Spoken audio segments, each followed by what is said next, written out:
Hey everybody, RetroPie Guy here. Today I want to talk to you guys about the comparison between RetroPie as an emulation platform versus Batocera as an emulation platform. So the two are very similar yet very different. So in this video I'm going to outline the differences as well as the similarities. I'm going to talk about my personal opinions on both of them. So hopefully if you watch this video and you're not sure which route you want to take in terms of which platform you want to utilize for emulation, by the end of this video you should have a better understanding and idea as to which one is better for you. So first I want to talk about RetroPie. So RetroPie is directly tied to Raspberry Pi products. So that means typically you're going to be using the Pi 3, Pi 4, or the 0 or 0W if you're going with, a more handheld sort of feel, like if you're utilizing the GPI case, which is a great handheld option. That is going to have a more limited collection as to, which games and game collections you can get into, but still a really nice computer board. So again, RetroPie is directly tied to those products from Raspberry Pi. So you're not going to be using that on like a Dell computer or anything like that. You're always going to be using a Raspberry Pi product. So with Batocera now, you're not directly tied to a specific brand or model of computer. So that means that you can choose which computer or model you want to utilize Batocera on. So if you're into Lenovo, for example, you could use a Lenovo computer. You don't have to use a specific model. Same thing with Dell or any of the other brands out there. You can utilize whatever you're looking for, whatever you prefer to run Batocera. So the other thing is you don't have to use a specific model. So it depends on, first off, what collections you want to be able to get into on Batocera, because not every computer is going to be able to emulate every single game or game collection out there. So you really have to look at the amount of power that your computer has and whether it's going to be able to emulate those more advanced collections. So for example, I had a Lenovo M92P computer. It was absolutely phenomenal for the majority of the collections that are offered on Batocera. So I was able to get into everything from, early NES, Super Nintendo Genesis, Classic Arcade, all the way through GameCube. I wasn't able to emulate most of PS2 games, Xbox, or I don't think I was able to get into any PS3 games. So, I had my limitations with that specific computer.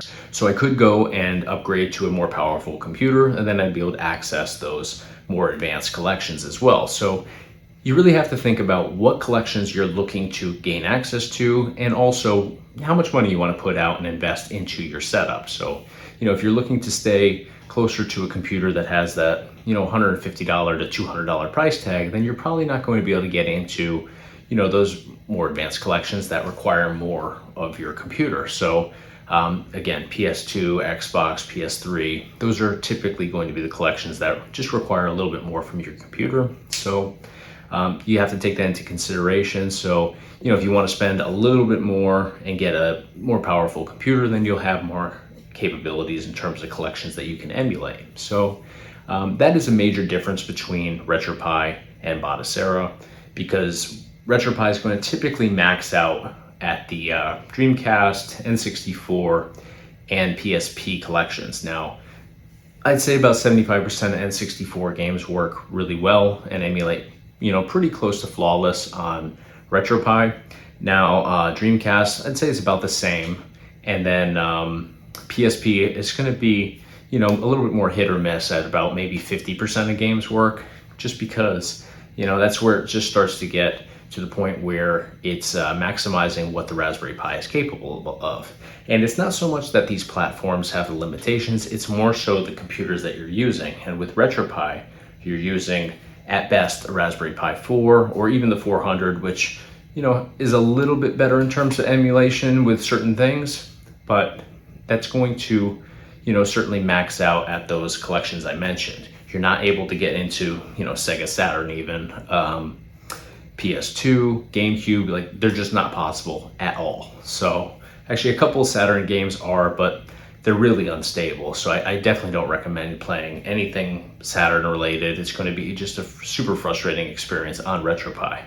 Now, however, with Batocera, those are going to be no problem at all for you. So you definitely have more capabilities with Batocera than with RetroPie. But again, it's because of the computer that you're using to run that software. It's not because of the software itself. So, to say that RetroPie isn't as good as Batocera, it's really not the case. It's more so the computers that we're using to emulate the collections that are available to us. So is RetroPie capable of integrating more collections than they currently offer? Yeah, absolutely. It's the issue of the Raspberry Pi 4 can't emulate those games. So that's where I think the biggest disconnect is. People say that RetroPie has those, so many limitations. It's not that they have limitations because of RetroPie. It's because they have limitations on Raspberry Pi's products. So that is a major difference. Now, what I really like about RetroPie is a couple things which I think are better than Batocera. So first off,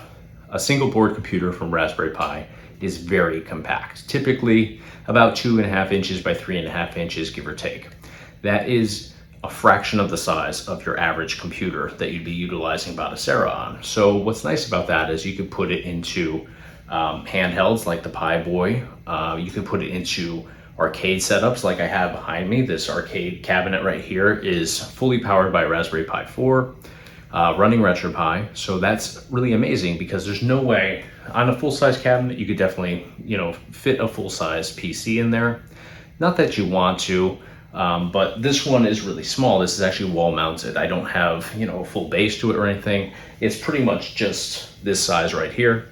I wouldn't be able to get a full-size PC in there. I have limited amount of space on the control board here, and inside there I have a Pi 4.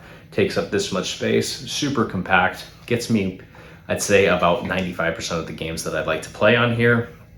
All the arcade games, for the most part, are right on here, everything up through Dreamcast, and then, again, some PSP games. So it's really nice to be able to integrate a Raspberry Pi and RetroPie system into an arcade cabinet like that. Wouldn't be able to do that with the average PC running Batocera.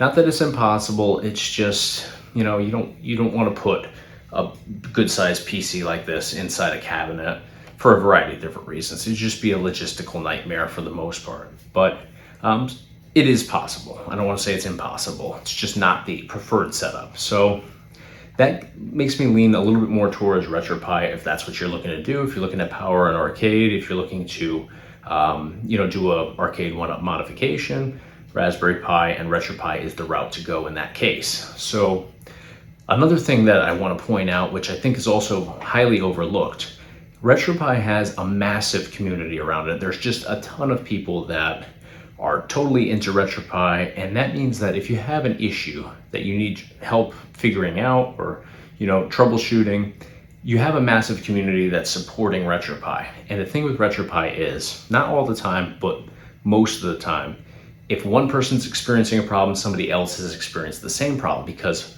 again, for the most part, everybody's running it off of a smaller range of different computers. So you're using, like I said before, Pi 3, Pi 4, 0 or 0W, most cases, at least at the time of this video.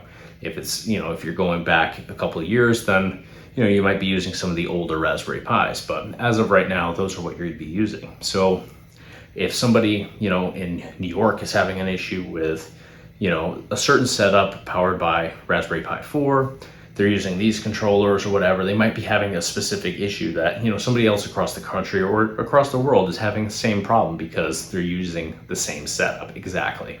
With Batocera, there's so many more elements to it because you're not using the same computers necessarily. So if I'm using a Dell Optiplex, for example, regardless of which model number it is, I may not be experiencing the same exact issues as somebody in a different place using a Lenovo M92P, for example.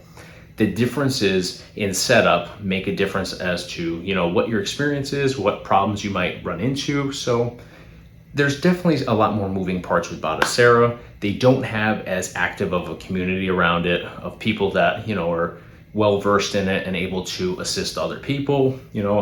That's just one of those things that you run into, an issue that you run into when you have so many moving parts to it and, the ability to utilize various different computer brands, models, and all of that. So it just adds to it being a little bit more challenging for people to help each other out because, again, there's just so many different options for setups that, so many people just aren't experiencing the exact same problems the exact same way.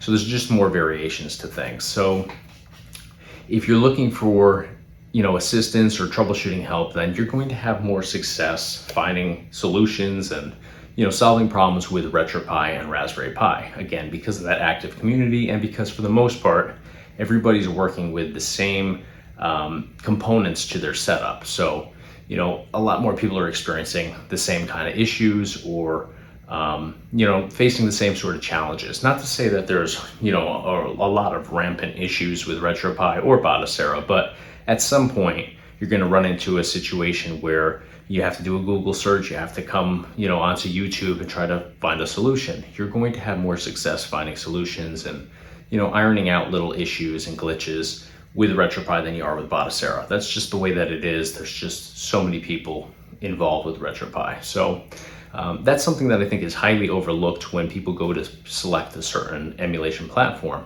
And it goes beyond RetroPie and Batocera. There's a bunch of other platforms out there.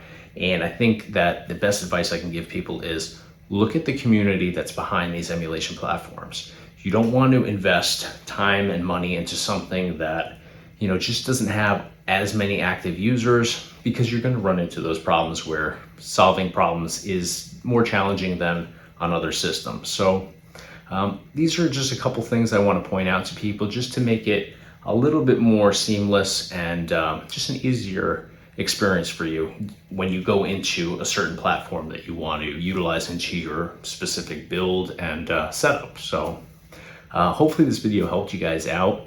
Now I'm just kind of pointing out the very basic aspects to these two emulation platforms. I'll be doing some more in-depth videos on both, and specifically Batocera, because again, Batocera doesn't have as much readily available information as RetroPie does. So as I start to dive into Batocera a lot more, in the coming weeks and months, and just the future in general, I'll definitely be doing some more tutorials and different videos based around Batocera, not just RetroPie, which is what I've spent the majority of the last few months doing, is primarily geared more towards RetroPie. So, I can recognize the fact that there is less of a community behind Batocera than RetroPie and Raspberry Pi. So I'm gonna try to help out with that. And as I come into, different issues or different things that I think need a little bit more attention for, people that are experiencing, different issues or maybe confused about certain aspects of Batocera, I'll put out some videos to, kind of solve different issues that I experience, and that I know if I'm experiencing, potentially other people are experiencing those as well. So that's about it for today. I just wanted to kind of address the questions that I've been getting from you guys as to which is better. And I didn't really pick a side, because it really isn't something that, I think one platform is better than the other. I think it's more so going to depend on what you're looking for, what your goals are in terms of which games you want to emulate, and, which route you want to take in terms of the computers that you want to use in order to, get into these different collections and platforms. So that's going to do it for today. If you have any questions, feel free to reach out to me. I'm always happy to help you guys out any way that I possibly can.